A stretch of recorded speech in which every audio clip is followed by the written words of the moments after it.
This is the world's smallest resin 3D printer. I think this is something you're gonna want. Let's take a look.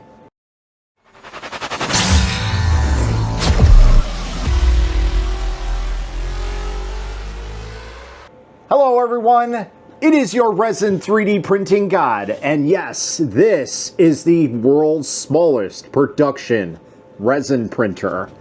And it comes with a wash and cure. How cool is that? So these items are made by the TinyMaker team. And I saw this, I don't know, about it's been 3 years.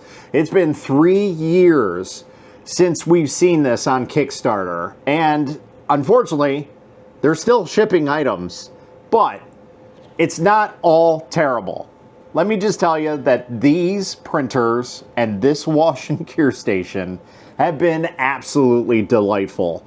I have had so much fun printing on these printers.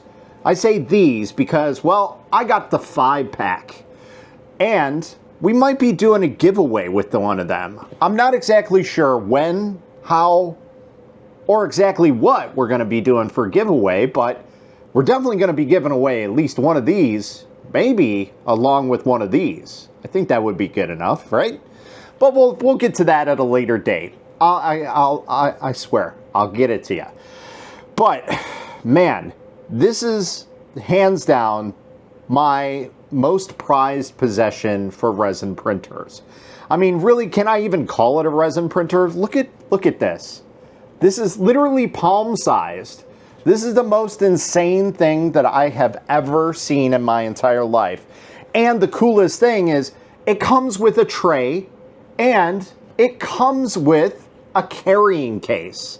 So you can bolt this all down and carry it wherever you want. This is the carrying tray. This is the carrying case. All this together, you can basically carry everything you want. But wait, there's more. There's little miniature resin bottles.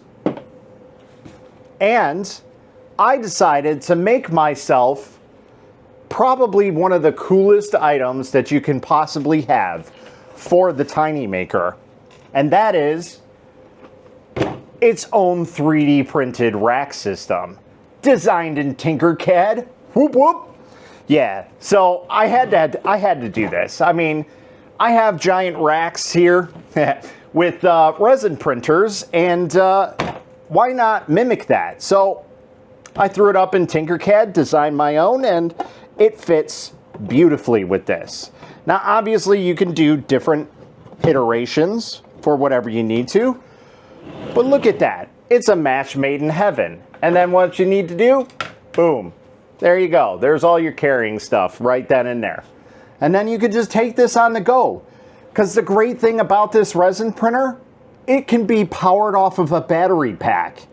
Now, I have a 30,000 milliamp battery pack. That's quite a lot of juice to have in your hands. But the coolest thing is, this pretty much takes 5 volts at 2 amps. It is 5 volts at 2 amps. I'm not exactly sure what the wattage is, but and I'm not exactly sure what this takes. But I basically took the TinyMaker on a road trip.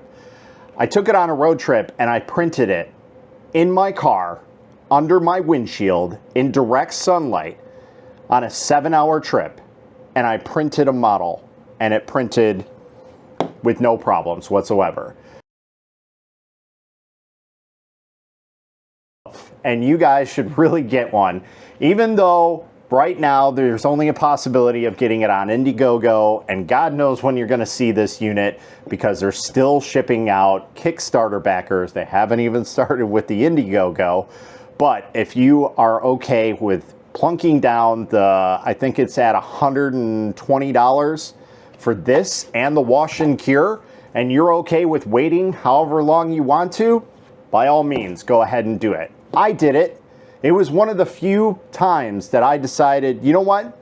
This is a Kickstarter I wanted to back. and I did. And again, I backed it buying 5 different models. And one of the coolest things about this resin printer, besides it being the coolest resin printer and a resin printer I love, is the fact that, well, this is the box that it comes in. It is a palletized box, and when you get it, it's all strapped up, very, very nice. It looks like you're shipping a very professional unit. This is the most ridiculously overpackaged, overthought resin printer that I have ever had in my hands. From the packaging to the printer to the wash and cure station. Now, obviously, it's not 100% amazing all around. There are some little quirks with things that I'm working with the TinyMaker to hopefully improve and possibly see it in a TinyMaker 2. We'll see. I'm not holding my breath, but one can hope, right? I really, really hope. But I will tell you that this printer has just been an absolute beast. Sure, I've had a couple failures on it, but that's nothing that I wasn't expecting. One of the major downfalls, I'd say, of this printer is just kind of working with it.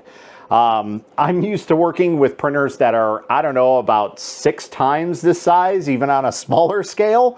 And it's a lot easier to deal with removing a print from the build plate. And that's really the major thing that I have an issue with, is trying to remove a print from the build plate.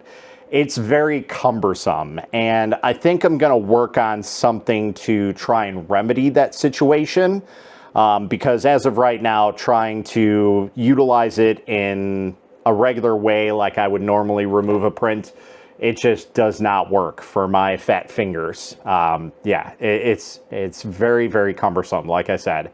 But other than that, the printer is absolutely great.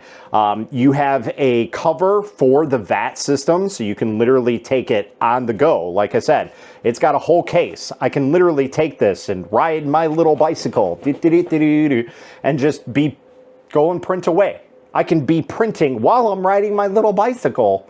You know, it's a little tricky on that part because you have an open VAT. But you can essentially do that. Let's say you want to go and get coffee. You want to go and have fun with friends. You can print literally right there. Let's say you have a D&D game. You can literally print your guy while you are playing a D&D game for the night. How crazy is that? You could literally have a D&D guy for the end of your night game. That's insane. Or you could have it for the next time that you come in. You can have armies for it. You can print 2 guys if you wanted to. It is absolutely crazy for this. I do have some prints. Let me grab those really quick. And here's our prints. So as you can see, we've been printing away on this printer. This, I decided to go balls to the walls with it and decided to print a full-size cube. No, this is not hollow. This is a solid thing of resin. I think this is roughly about 60 milliliters of resin. Could be wrong. It's somewhere around there. But essentially the X, Y, and Z is 40.8, 30.6, and 54 millimeters. So it is a very, very small build volume, just so you can see. But the prints that come off of this thing are absolutely amazing. And we've even done some articulated prints right off this printer. Zal 3D prints, articulated. This is the print that I printed while I was driving on the expressway with this thing in the window, and it came out perfectly fine. It is absolutely crazy. We've even done some clear resin on it. It's crazy how it is. Now, again, like I said, it's not all sunshine and rainbows with this printer. This printer comes with a big downside when it comes to printing. It is nothing to boast home about. When it comes to quality, it's what I'm talking about. So the prints, they come out pretty good. But if you look at them pretty close, if you get it and you get it up close to your eye, you will definitely see some layer lines.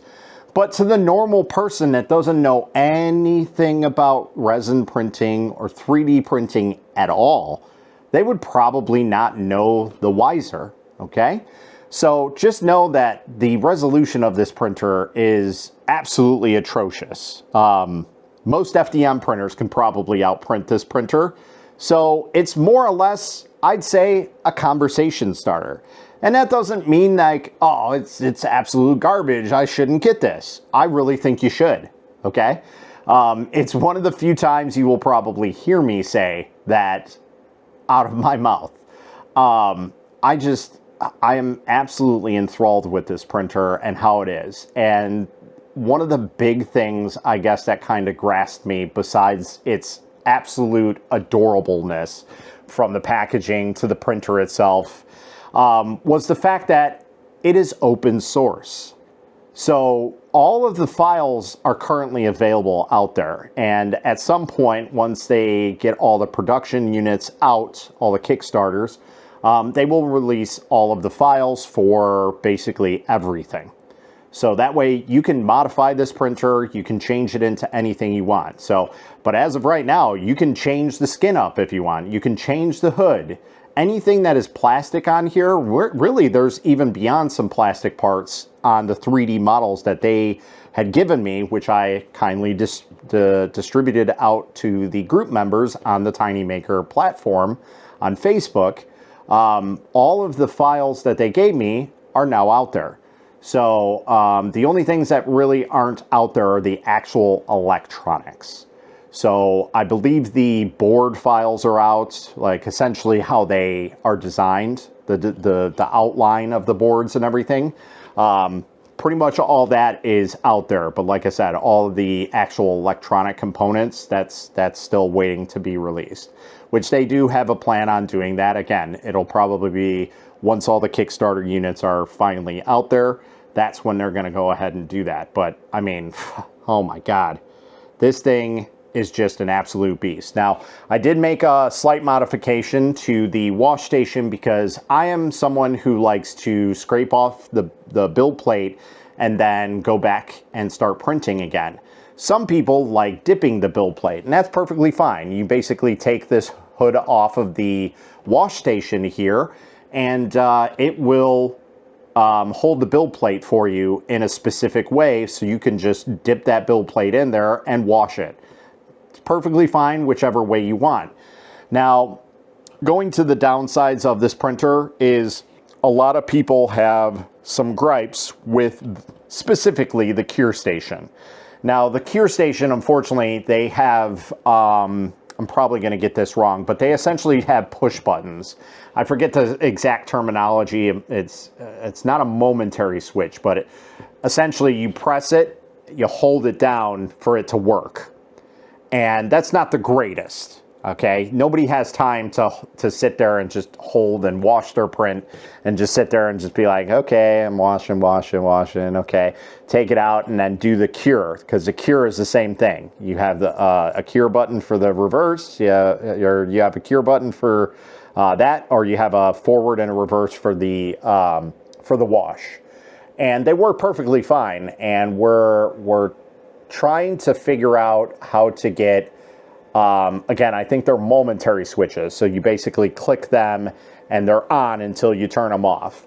And I'd asked TinyMaker why they didn't incorporate that originally into their design, and they had a very, very good, valuable answer for that. And I completely agree with them 100%. And that all has to boil down with user error. And I can't tell you how many times I have left the lid off of a wash station or left a print in a wash station, left it in a cure box for however long because I either was doing this or that and going upstairs and taking care of things, whatever it may be, and totally forgot that it was happening.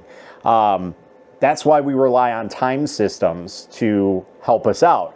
Unfortunately, they want to try and make this as compact as possible, so they couldn't get like a timing system integrated into here. So the reason why they didn't have a momentary switch is because they were worried that somebody would leave the UV lights on and essentially burn down the house. okay? Because I don't really think that this has any protection on it. It's a very basic system. Again, this was just a singular plan that was thought out, and they executed it, I think, pretty well for a first-timer. Like I said, it's probably the most well-together system that I've seen from a Kickstarter in my existence, besides, you know, the FDM side, you know. But for resin, this is probably the most well-thought-out resin printer out there. So yeah, really, I can't say it enough how much I love it. I know I'm putting it, I'm stabbing it to the grave here, but it is probably the most adorable, most talked about printer, and you guys will probably see me bring this to various shows. I will probably bring it to Remurf. That's coming up, as well as Murph, which I am close to. If you guys don't know what those are the Rep festivals that are coming up. The Remurf one is going to be at Loveland, Colorado, and that is the weekend of May 15th or 16th, whatever that weekend is. And then Murph, which is the Midwest Rep Fest. That one is going to be, I believe, in June 10th. I could be wrong about that, but I'll link them down below so you guys have some information about that. I do highly suggest going and checking out those fests. It's really, really good to meet with other community members, meet with creators such as myself, and much larger content creators such as Joe Telling, It's Boy in Space, Uncle Jesse, Jim from the Edge of Tech, Sam Prentice, you know, and so on.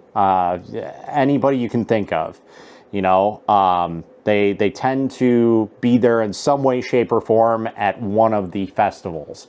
So if you can attend one, I do highly suggest going to them. But that's pretty much all I got for you guys. If you guys got any questions, comments, concerns, go ahead and put them down below. And if you guys like the video, go ahead and give us a thumbs up. If you guys aren't following, go ahead and hit that follow button, and also, you know, hit the notification bell, because I do plan on doing some live streams. And again, we're probably going to do a giveaway of this sometime very soon. Again, I got to iron out all the details and get everything situated, but I bought 5 systems specifically to give at least one, if not 2 of them, away to somebody, to a lucky viewer, to a lucky fan, to somebody who's never even thought about 3D printing, you know, somebody who wants to get into it. This is a really, really cool system. Now, the one thing I'm going to leave you guys with is the one question I get asked is this a good resin printer for a first resin printer? And truthfully, I'm going to say absolutely not. And really, it boils down to the size. As much as it is a really, really cool printer, it is the absolute love of my life when it comes to resin printing, just because of how cumbersome it is for me alone. It's really hard to say, yes, this is good for, you know, a first-time user. I'd even say it's a hard sell on most of the average users. I consider myself maybe more of an expert user. I don't really like to call myself that, but I've been doing this for 6-7 years now. So I kind of know the ins and outs, and just the fact that handling that is a little bit harder. But if you really want a very unique resin printer and something that doesn't take up a lot of space, I mean, this alone doesn't take up that much space. You can literally put it anywhere. And even if you don't have my cool rack system, which I will link below, it can literally fit anywhere you want. It is so small, so compact. Look at this. I could just go like that. Boom. Done. That's crazy. Now, obviously, we need some room for power supplies and stuff, but that's pretty much it. So, what? Maybe like 7 or 8 inches? It's average, okay? Yeah, that's pretty much all I'm going to leave you guys with. Now, I guess I'll add one more. One of the things that originally what was happening is because this is an open source printer, we were concerned about the ability to print from slicers. Currently, as I'm making this video, Lychee does not have the ability to use this on their slicer. I'm sure I can talk with the Lychee team to try and get it integrated into their system and see if that's a possibility. I don't think it's very hard, unless they have it hidden somewhere that you can do it, but I have not seen it yet, at least. Whereas Sheet2Box, originally it was thought that only the 1.81 Sheet2Box works with the system. I can gladly confirm that all of the new Sheet2Box systems do use this printer. You just have to export it in a certain way and then unpack it.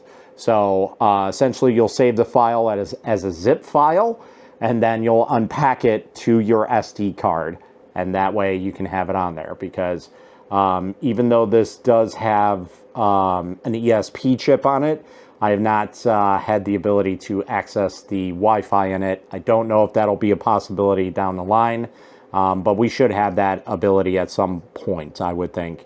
I just don't know how soon that is, or if it's even a possibility, because the ESP chip might be utilized just for the working components of the actual printer. But again, finally leaving you guys, please go ahead, like and follow. I'd like to try and make this into my full-time content. That would be really, really awesome, but I can't do it without your guys' help. And I really hope that you guys can help me help you guys out in a way. But yeah, we'll do some more of this stuff. And yeah, here's to an awesome start to the 2025 year. Love you all. And until next time, happy printing.